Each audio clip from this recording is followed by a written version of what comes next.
it's in everything. That road we came in on, the wheels on every car ever made, including yours. It's in tennis rackets and lipstick and refrigerators and antihistamines, pretty much anything plastic. Your cell phone case, artificial heart valves, any kind of clothing that's not made with animal or plant fibers, soap, fucking hand lotion, garbage bags, fishing boats, you name it. Every fucking thing. And you know what the kicker is? We're gonna run out of it before we find its replacement.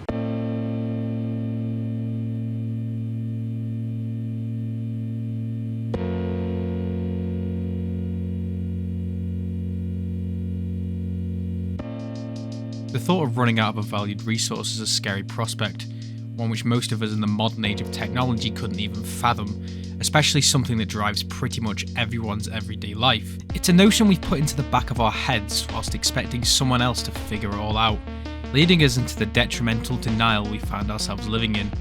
But a question still remains. What do we actually do when everything's gone? The Formula One World Championship is exactly what it says on the tin, a world championship, spanning from coast to coast, dusty nothingness in the middle of nowhere to dusty nothingness in the middle of nowhere, to massive cities thousands of miles apart. It truly is a one-of-a-kind, extremely technically impressive feat that this show, these teams, this circus, with the clowns to go with it, and the sport as a whole is able to move all of this equipment from the small streets of Monaco all the way to Shanghai, China, all in less time than it takes for me to make a YouTube video. And I hate it.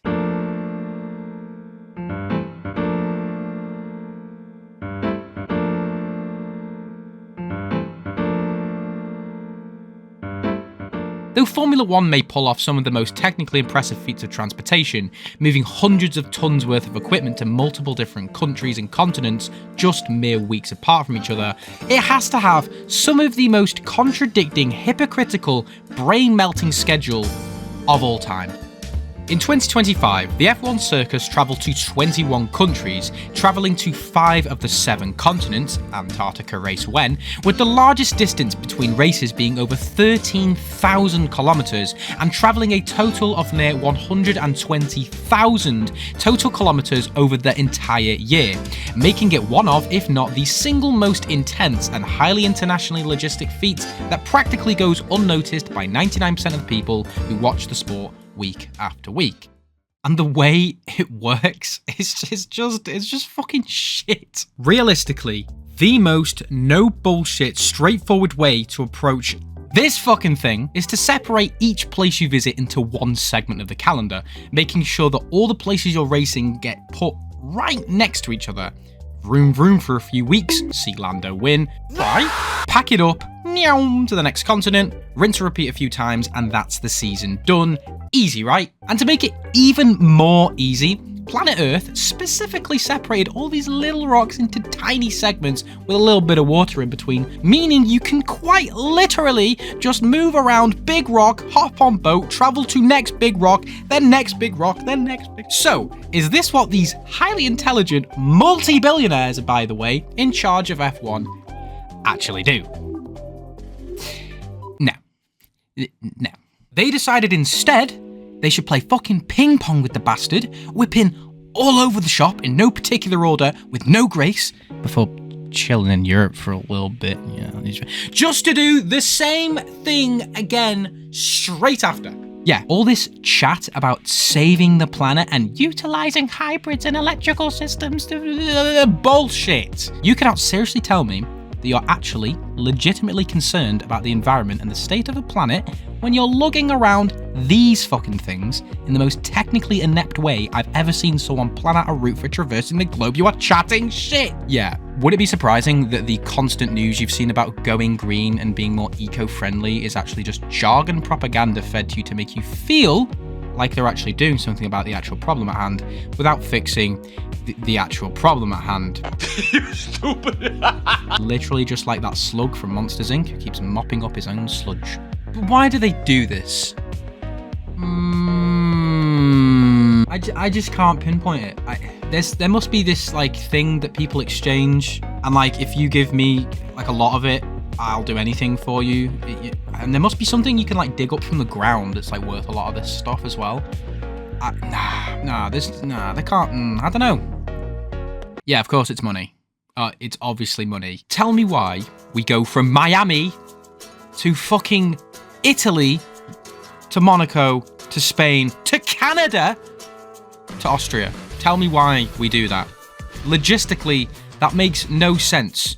You're traveling from the Middle East, halfway or more across the world to go to America, to come all the way back to go to Italy. And then, after only 2 more events, you travel the entire way back to go to Canada. And then, not only that, you then travel all the way back again. Why? Oh, well, I know why. We all know why. And it begins with the letter M and ends in the word money. It's...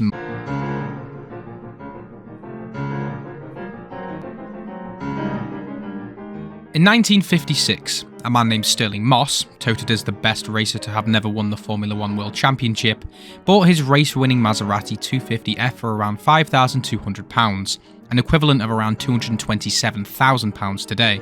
This was in the infancy of the Formula One World Championship, days of old rich men stringing together teams with their immense wealth and racing around in Ferraris, Alfa Romeos, Mercedes-Benzes and Maseratis. That same £227,000 that would have bought you a full car back then is a far cry from how much F1 would run you for the same type of equipment today. A whole car? Try one front wing. Another case of money in F1 truly rising beyond the levels of comprehension to the point of absurdity is the times before the much-needed budget cap.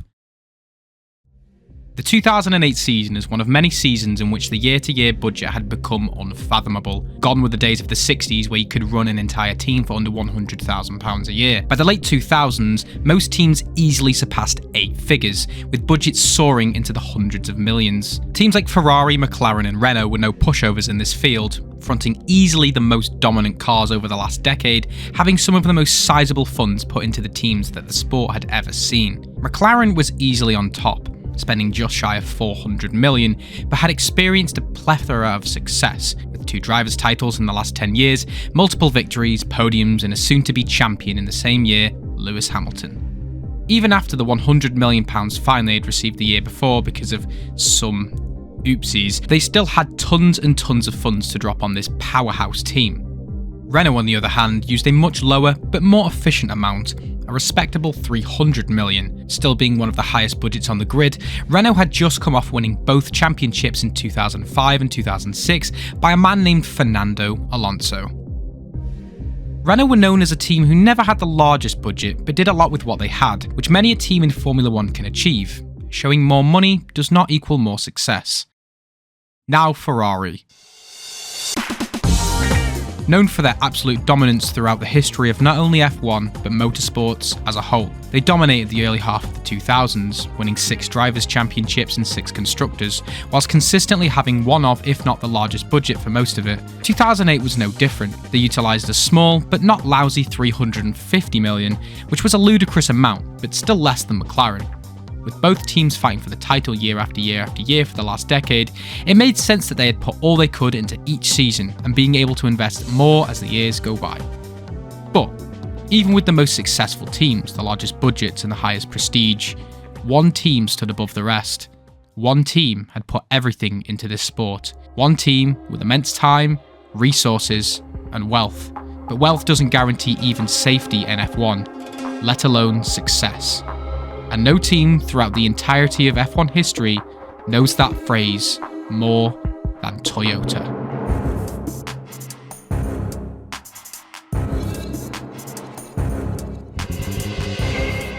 If you ask anyone today, they probably wouldn't even know that Toyota had a Formula One team, let alone a team that consistently flaunted how dedicated they were to it. But why is that? Throughout the 2000s, Toyota had consistently the largest budget on the entire grid. This came to a head in 2008, with their team comfortably being the topmost when it came to budget, fronting over $450 million, easily $50 million more than the 2 most dominant teams of the last decade, Ferrari and McLaren. It didn't look good for them on the surface, but what really kicked for them was the stats. From 2002, when Toyota joined F1, to 2008, Ferrari had an annual budget of around £360 million, achieved 61 race wins, 147 podium finishes, had 6 Constructors' Championships and 6 Drivers' Championships. McLaren had an annual budget rather similar, being around £330 million. They had achieved 32 race wins, 105 podium finishes, and 0 drivers or constructors titles. Whilst less fortunate than Ferrari, was nothing compared to the nightmare that was Toyota.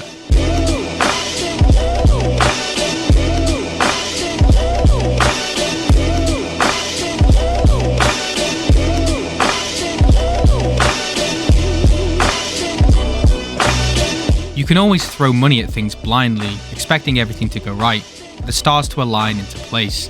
But in the case of Formula 1, you can't just expect to simply buy your way to victory.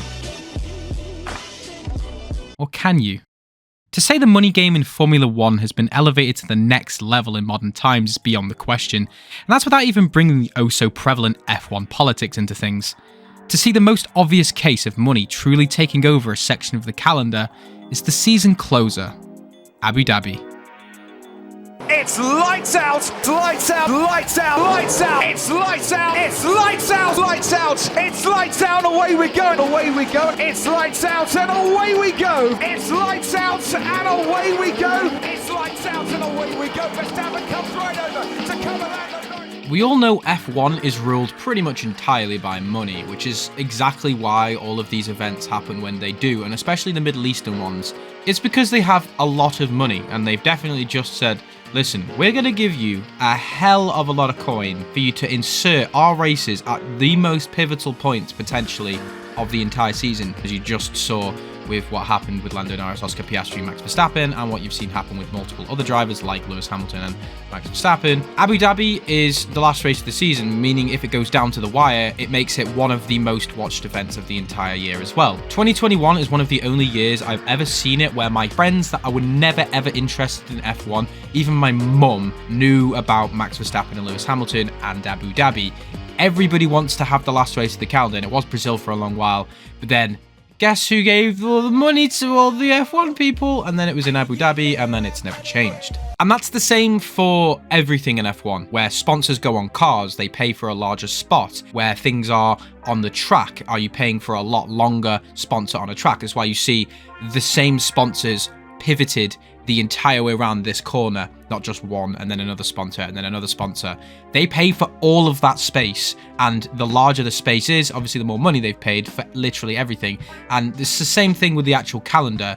Some tracks won't pay a lot of money, so they'll just get put in wherever. Some tracks will pay for priority, meaning they can basically shuffle the entire calendar around where they want to be positioned. It is kind of the most hypocritical thing I've ever seen in my life. So it's a surprise to no one that tracks in places like Saudi Arabia, Bahrain, Qatar and Abu Dhabi exist, especially at the points that they are on the calendar within the season itself. All this shows to me is that F1 themselves are just patting themselves on the back whilst shooting all of the people genuinely trying to make a change in the foot, whilst you all watch. To me, it's just like a massive cover-up. Like, don't look at all this stuff, guys. Look, V6 hybrid. Ooh, electrical energy. Look, it's green. It's green. It's green, so it's nature. I mean, we all know F1 is a politically driven sport. Pun intended. But come on, guys, it's just a bit of psychological and monetary manipulation that's been going on for years under the table, and everyone knows it, but keep smiling anyway. Gotta keep smiling. Gotta keep the sponsors happy. It's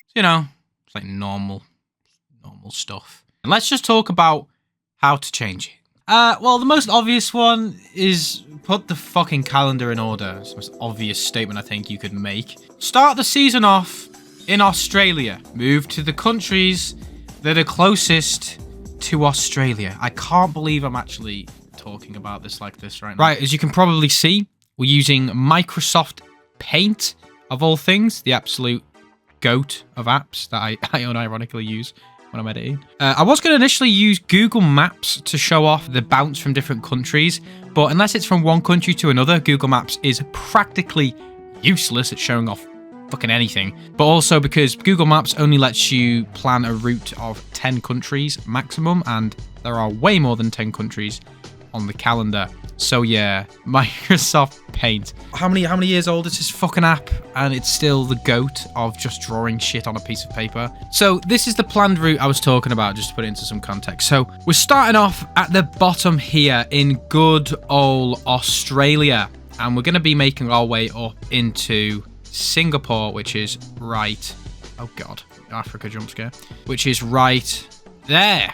So... Oh, Kuala Lumpur. Bring back fucking Kuala Lumpur. So we're going to be going all the way from the bottom of Melbourne here, Albert Park, to Singapore, like so. But we're not going to be flying there like that. We're going to be going on ships. So chances are we're going to be having to do a little bit of... Just be squeezed through there, buddy. There we go. Yeah, don't go this way like this. Yeah, don't do that. That's a terrible idea. Go like this. And from there, the next closest is Shanghai, China, which is up here. Right, so Shanghai, China is right there. So we're going to be going past all these little COVID dots here. Just fuck off. Through the China Sea, all the way through there, in a bit Taipei, Wapam, Shanghai. Next up is going to be Japan, Suzuka in Japan, which I believe is around like here-ish, I think. Yeah, it's about here-ish in between these things, so I'm going to have to zoom in a little bit more here if I can. So we're going to go... Oh, shit. Didn't mean to add the blow-up sound effect when I went over Japan. Hiroshima! This is looking cool. I like this. This is cool. Right. Now, this is the bit where I think is kind of impossible to actually do in real life or very difficult. I'm actually going to pull up Google Maps here. So, this is the actual gap between Japan and the US. And this is the rest of the world. So it's a pretty big gap. I think the reason why they legitimately don't go from Japan or anywhere across to the US and they sort of go over there is because this looks very difficult to traverse. I mean, the only place you can really stop off at is Russia, which is a no-no right now, or Alaska, and then come down, which also I wouldn't. That, or you can go to the little island of Hawaii, which I don't know. I don't know if you can make it across that. Once again, I don't know logistics. I just know funny video. So I'm going to go with my gut and just say that you can. So we're going to be going all the way from Japan to Las Vegas, which is pretty much here, right? Well, we're just going to first go like that. Stop that off there. Then zoom in over there into the US of A. You know, come across here. So into Las of the Vegas kind. Right, we just need to like sort of circle where we've been at right now. Now it's all coming together. Now there's a few places you can go from here because the US, Canada, and Brazil, Mexico are all next to each other. So you can go pretty much any way you want. I do kind of want to keep it in the US to start because, you know, it makes it easier. Keep it in one country, travel to another country. Because otherwise you're going to be going to Mexico and then traveling back up to the US, even though there are 2 more circuits in the US. I just thought it was easier. So it's whether you want to go up towards Canada and then back down, or whether you want to go down and come back up to Canada. Now, I thought it's probably best to go back up to Canada, seeing as how Europe is right there and Montreal is the closest out of all 4 countries. I keep forgetting about Mexico to get there. So go from Las Vegas to COTA, which is in Austin, Texas. And then from Austin, Texas, we go to Miami, which I wish we didn't have to do. Whatever. And then we go from Miami to, I think it's Mexico City, which I'm assuming is here. And then down from Mexico City to Sao Paulo, which is right there. Zoom out a bit for that. Pam. And then up from Sao Paulo to Montreal, Canada, which is where Circuit Gilles Villeneuve is. And that'll be the Americas done. Pretty simple. Now, Europe is where it gets very difficult because there's about 1,000 fucking places that we go in Europe that are all really close to each other on a map. So I'm just going to go straight to the UK because it's a straight bolt away from Canada. And then you can just, you know, and then we go to fucking Azerbaijan from Spain, obviously. And then from Baku, we're going to go down to Jeddah. It's called Jeddah on this map. Don't question it. Just going to zoom in a bit there. Then from Jeddah, we go to Bahrain, from Bahrain to Qatar, and from Qatar to Abu Dhabi do. Bob is your rigging uncle. And there we bloody go. Season ender right there. Season opener right there. So we go from Australia, friggin' Singapore, to China, to Japan, all the way across the entire North Pacific Ocean. They'll be fine, don't worry about it. To Las Vegas, to Kota, to Miami, to Mexico City, down to Sao Paulo, Brazil, all the way up to Montreal, Canada, to the UK, to Europe, Baku, down to Jeddah, up to Bahrain, down to Qatar, and then to Abu Dhabi at the end. I don't know what the fuck's going on with that. And there we go. That is as simple as you could make it realistically. Once again, the entire North Pacific Ocean, but don't worry about it, they'll be fine. And the calendar seems pretty easy. Right, this is every country fixed. No, I actually fixed this stupid thing with Australia. Fixed Europe as well. So this is the route I'd take for Europe. So we'd come from Canada to the UK, and then to Netherlands, Belgium, go to Monaco, through Spain, into Italy, do both courses in Italy. Well, obviously next year there'll be only one. Then go to Austria, Hungary. Go to Hungary, then through to Azerbaijan, down to Saudi Arabia, up to Bahrain, down to Qatar, and then across to Abu Dhabi. Quite simple, right? It makes sense, and the countries, a lot of them are just through into another one that's in the way of another one then. For example, you go from the UK to the Netherlands, and then to get to Spain, you need to go through Belgium and Monaco, so it just makes sense to go straight down. And the same thing to get to Azerbaijan. You start off at Spain, and then to get there, there's just 3 countries that you're visiting that are just in the way anyway, so you go across to Italy, and then these 2 just happen to be here, and then you just go straight down. And these Middle East, they're all just right next to each other anyway. It didn't really matter. So just keep them all together. Now, after seeing this, I'm going to show you the actual F1 calendar. Are you ready? But what the hell, boy? So in conclusion, it's crazy how much F1 peddle on about saving the environment and being carbon neutral, when in reality they are really just trying to pull the wool over your eyes. Like, at this point, just own it. Fuck the V6s off and bring back the V10s and flaunt the fact that, yeah, we're a motorsport. We're not ending the world or anything, but we definitely aren't saving it, no matter what you think or what we tell you to think. But no, it's all about them showing you how you save the fucking turtles, whilst being the same ones dumping all the shite in the place they live. It's just hypocritical wherever you look. It's a shame, really. So, yes. Thank you for watching this video. It's a very contentious subject, and I know it's more complicated than I make it out to be, but as I said, I'm just one dude sitting ranting into a microphone about how things should work, even though I know realistically that's not how the world revolves. If you really enjoyed this video, make sure to subscribe, as you've made it all the way to the end, so if you haven't, why haven't you? And if you enjoy topics like this, make sure to just tell me what to talk about, because I will literally talk about anything, especially considering a lot of people haven't talked about it before. It makes it a bit more easy to make my own video on it, since it doesn't seem like I'm copying other people. But yeah, thanks again for watching. Like, subscribe, all that YouTube bollocks. My name's Frosty, and I do have an outro.